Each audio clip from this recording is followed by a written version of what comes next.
好来，乡亲啊，咱继续要来讲，有袂少人真见古，伫个经这个车牌号甲骑架楼站的时阵，会特别来撇开着数字4，或者是14。即摆有外国媒体来报道讲，航空公司咧骗这个无人机的座位，嘛有即款的文化哦。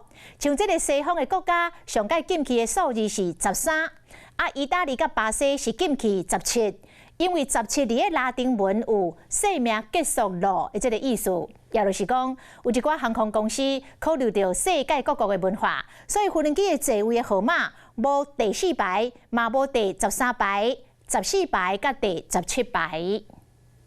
是，就去死啊！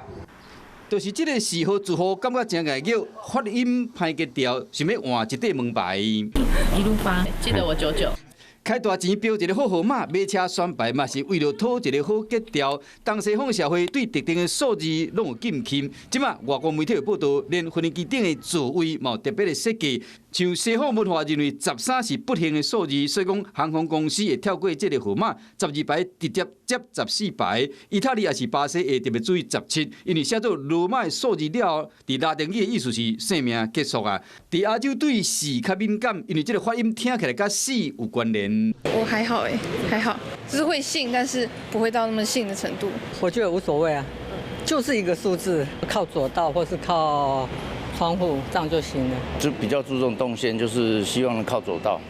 部分的乡亲表示讲，坐无人机袂去特别注意数字，其实国内航空公司嘛因为民俗的信仰，特别的撇开特定的数字，像中型航空拢无第4排。头等舱的话，通常是1到5排；商务舱的话，就是接下来的号码从6到10。